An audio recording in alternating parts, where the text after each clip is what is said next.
Somehow they determined which they would refund you for or not, and they would use Lula math to calculate your refund. For a long time, LuLaRoe's main communication method was through posts in a private Facebook group called LuLaRoe Skirt Associates. And then it would also be interesting to just hear about some of the other like poor choices of designs that they went with. There is kind of a famous pattern called the Turdma. So we know that they had a big enough budget, like they could have accommodated the number of people who were there.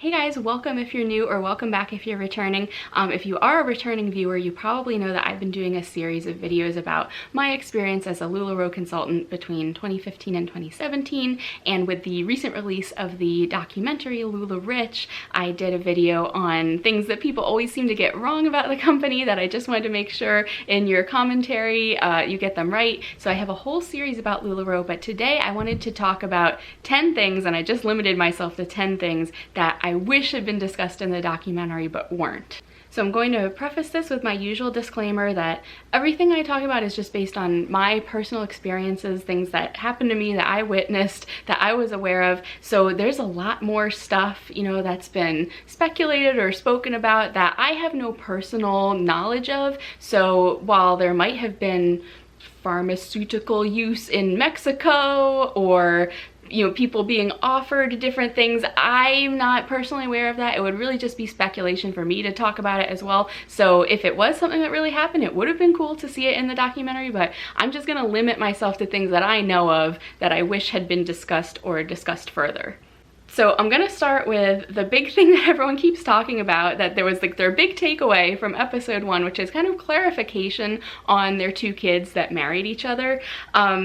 I'd heard older consultants mentioning this story kind of like in whispers, but actually when I was at a training in, I think, late 2016, Deanne actually told this story.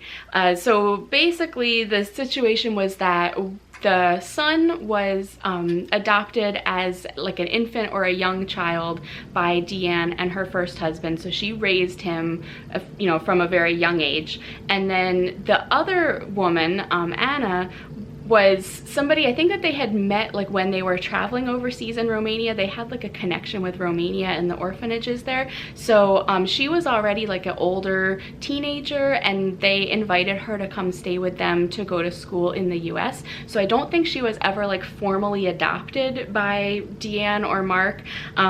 She and Michael never lived in the same household together. He was already away out of the house when she was living there. So they met like as older teenagers, adults who had not been raised together and weren't formally linked via either blood or legal adoption. So while it's a kind of a weird situation, like personally, I don't think there's anything wrong with their relationship. What's wrong and weird is the fact that Mark and Deanne keep making such a big fuss of like, oh, our kids married each other. And obviously that's what a lot of people glommed onto following the documentary. So I wanted to clear up that story because like it's not as weird and gross as a lot of people are making it out to be, but what is gross is what their parents are saying about it. So something else that wasn't really mentioned in the documentary was about sizing, and the fact that sizing varies so wildly in LuLaRoe pieces between different styles, or even between the same item in the same size, in the same style, just based on the material it's made out of. So for example, when I was selling LuLaRoe, most of the skirt styles were the same as like your typical style in any other brand, but the Irma tunic and the Carly dress ran about 2 sizes larger than your standard size. So if you were like a medium or a large, usually you could wear a medium or a large skirt, but in your Irma size, you would be like an extra small. That's just how it was. And everybody had kind of like size charts that said like for each style, like if you wear this size in real life, you'll wear this size in LuLaRoe in this particular style. And then also I mentioned before, based on the material that something was made out of, something could be made really stretchy material, and then you might want to size down because it's really stretchy, or it might be really tight material that had no stretch or forgiveness, and you might need to size up a little. I remember once I got a Nicole dress that was made out of this weird like quilted floral fabric, and it had no stretch to it at all, and I think it was already a size small or extra small. It basically, like, a child would have needed to wear this thing because it just had no stretch or forgiveness at all. And then one other thing that impacted sizing was when they manufactured their pieces, they would take a big stack of material, you know, pile up a bunch of you know, sheets of fabric, and then use this tool to cut through all of it to cut out the pattern. And what happened with that is, first of all, things would shift, you know, between the layers, and also the fabric at the top of the pile had a different amount of pressure on it than the fabric at the bottom of the pile that everything was squishing on. And so the result was even everything that was stacked in a stack together and cut simultaneously would end up coming out a little different. And I think that was especially the case with leggings, why sometimes like one leg would be longer than the other or tighter than the other. It's because of the way that they were just cutting these massive quantities of fabric all stacked together. So I would have also liked to hear more in the documentary about the conventions and the things that went wrong at them. If you haven't already seen it, I did a whole video about my experience at the 2016 convention, and the 2017 convention was just as bad, except probably even on a bigger scale. So I know in the documentary, Sam Schultz mentioned about how he got the different guest performers and they spent millions of dollars on these things. So we know that they had a big enough budget, like they could have accommodated the number of people who were there just in terms of basic needs like food and like not being out in the desert sun for 12 hours. So you know, it was just kind of surprising that, you know, they had millions of dollars to spend on singers but not making sure everyone got fed. So I really would have liked to have heard more about like the other experience at the conventions besides just the performances. Something else they didn't really touch on was what we call Lula math. So I think this started with when people were going out of business and they were having refunds calculated by LuLaRoe. And basically, if after they stopped offering the 100% buyback, which was when I got out of the company, so I wasn't a victim of Lula math, but after that they sort of did like weird math to determine how much they were really going to refund people. If you were a leader and you had been paid bonuses, they would like subtract out the value of your bonuses before issuing you a refund. They would kind of pick and choose like which pieces you were returning that they would refund you for. If they said some were too old or they were like seasonal, or just like somehow they didn't think they were ones you had purchased, which how would they know because you just get a random box of stuff.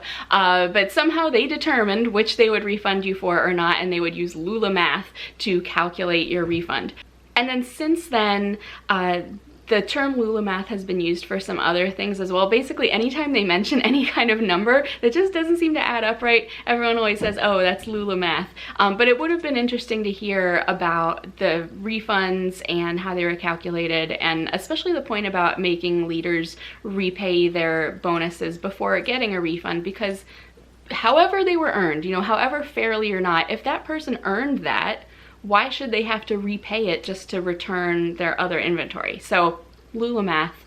Something else they didn't discuss was about launches and special collections and how those situations worked. So I actually never took part in any launches or special collections, at first just because I wasn't interested in them, and then it just became like just this horrible challenge to even get anything when there was a launch. So LuLaRoe did eventually implement a queue system where like at a certain time you would go to the website and kind of get in a virtual line. You'd be assigned a number, and that number would determine your place in line when everything opened up for ordering. But what maybe not everyone realized was that you could kind of game the system by joining the queue using multiple devices, multiple different browsers, and and even though they kept saying like, oh, you're not supposed to do it that way, apparently people did it, and not just like, you know, 2 computers or 2 browsers, but like hundreds somehow, or they would have teams of people, you know, lining up for them on their behalf.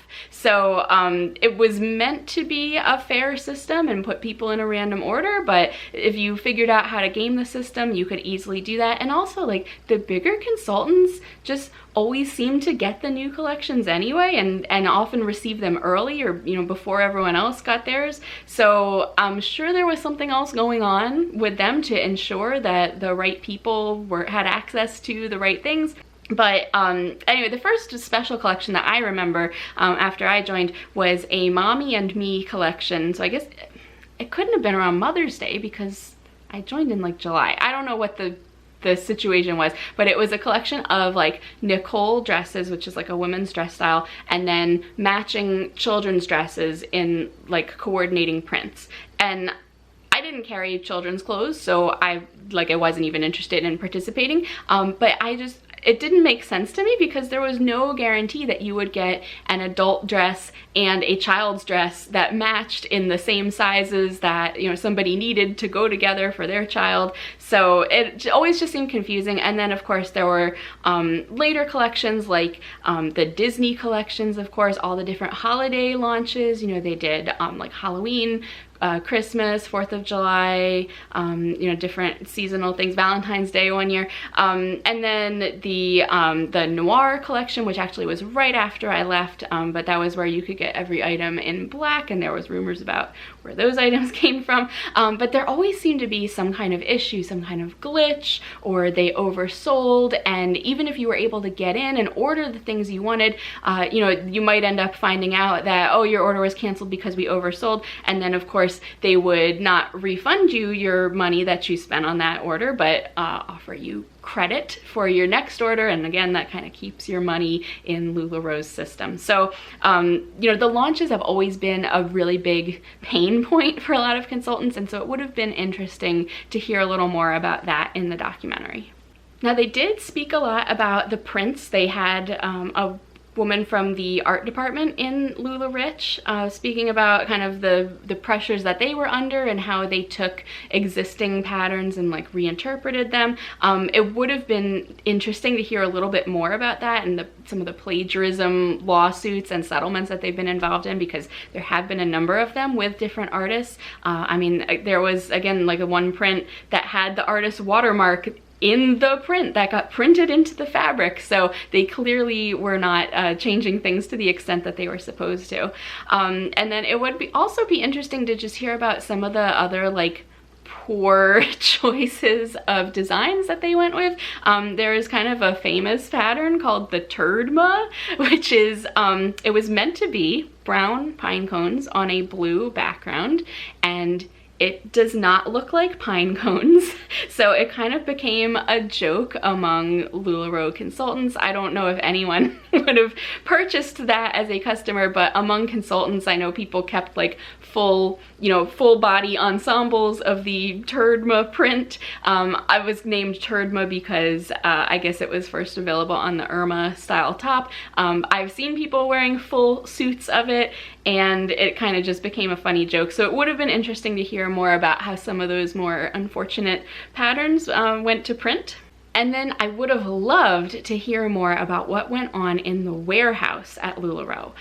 So for example, there was always back orders and issues with back orders. Were they packing mistakes, or were things legitimately out of stock? Were they, you know, just, oh, my bin is empty at this moment, I'll just say that this thing is out of stock? Or, you know, where they really just didn't have that particular item that had been ordered. We would receive back order notifications all the time. You know, in your box of items you had ordered, maybe half of the things would be missing, and instead you'd get a slip or some kind of notification of like, oh yeah, these things aren't in the box. And then of course you would get credit instead of a refund on what you had paid, again keeping your money with LuLaRoe. Some consultants, not myself, but some people, and I saw photos of this, received random items in their boxes. So office supplies, other clothes, like non-LuLaRoe clothes. Somebody got like a bunch of children's books and toys. I saw one person got a full printer, like a laser office printer in their box.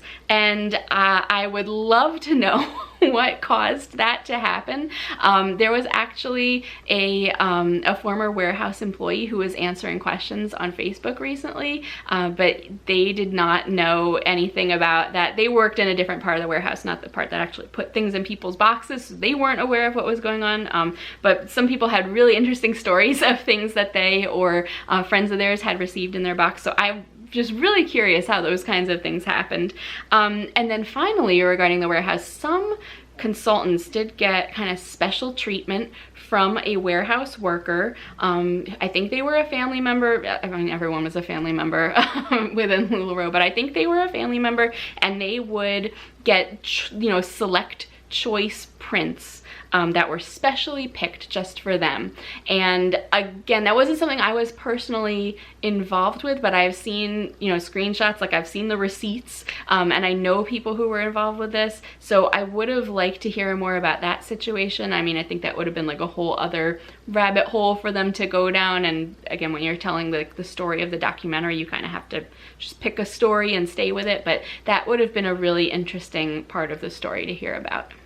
So in 2017, right at the time that I was leaving the company, LuLaRoe switched their like order processing system that consultants used, and everybody needed to do a credit check in order to use this system. You would actually receive a card that you would be paid on. Since I was leaving, I just never like submitted my paperwork for that, so I don't think I was impacted by this, but basically everybody was told like, oh, it will be a soft credit check, and it was not a soft credit check. It was like a real credit check, as if you were applying for a credit card or buying a house or something, and it impacted people's credit scores. Some people were like in the midst of, you know, closing on a home, and it impacted their credit history and their credit scores. So it was really damaging to a lot of people, and it was the exact opposite of what consultants had been told by LuLaRoe. So I would have loved to hear more about that situation.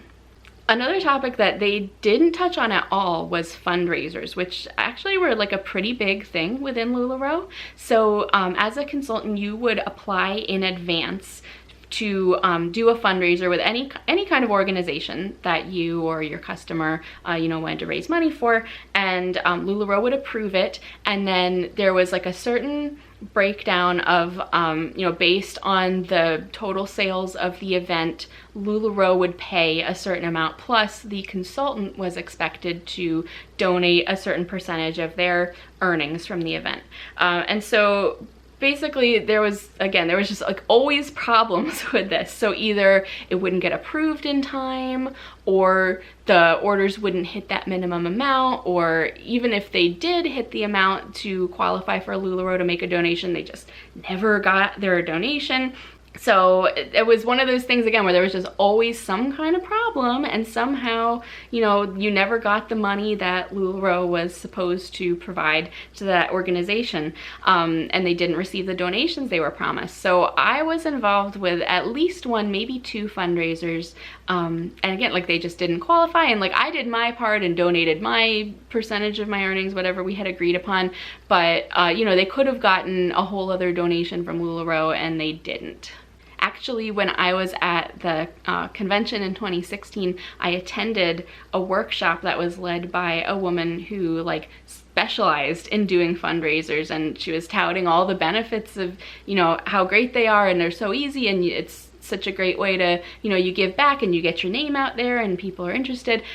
So obviously it didn't work out for me the same way as it did for her. And then the last thing, which like they sort of touched on in the documentary, but not nearly as much as I would have wanted them to, is just the overall disorganization and lack of communication within LuLaRoe. So they did mention, you know, that they were using like Google Docs to keep track of things instead of like actual inventory tracking software. But the lack of communication, I think, was really one of my biggest complaints about my time with LuLaRoe, because I was used to, you know, businesses where like you get a communication from like a central, you know, thebusiness.com or whatever. For a long time, LuLaRoe's main communication method was through posts in a private Facebook group called LuLaRoe Skirt Associates. So when you came on board, you were added into this Facebook group. and that became, you know, too large and overwhelming after a while, so they then started kind of relying heavily on mentors to like disseminate information. So they would have a conversation with the mentors would post it in their groups or however they contacted their teams, and then the leaders from those teams would cascade it down to their teams, and so on and so on. And it kind of just became like a whisper down the lane, and things would change, especially when it had to do with like policies and things. What somebody down here heard might be different than what someone up here heard or what someone over there heard, because everyone's getting like a little bit different version as it gets cascaded down. So like even in our own team Facebook group, my direct sponsor, I think she was either a coach or a trainer, and so like she would post something and tag all of her direct recruits, and then we would each have to tag each of our direct people, and that was kind of how they ensured everyone saw everything, just by tagging you in the comments of a Facebook post. Now, eventually they did start sending out kind of more central communications via email to all the consultants, but even then it often either would be sent well after like a certain situation had occurred, or it would be kind of like high level, and the real discussion of the real details of the situation or the real policy would still be cascaded by the leaders in their Facebook groups in that sort of way. So the lack of clear communication within LuLaRoe was one of my biggest complaints about being with the company, although now I realize it was probably for their own protection, because then they could deny having said something or announced something, because if it didn't come directly from them, it would be like, oh no, mentor so-and-so said this, we never centrally said that. So that was just 10 things that I had to limit myself to that I would have loved to have seen discussed further in LuLaRich. So I know on Amazon it says that it was season 1, and I think that's just because as a documentary broken into 4 episodes, they had to call it a season, but I would love to see a season 2 or a season 3. So leave me a comment and let me know what you wish had been discussed in LuLaRich, or if you have any other questions about you know, the things I've been discussing. I'm happy to chat or make another video, of course, in my LuLaRoe series. So thank you for watching, and I will see you next time. Bye.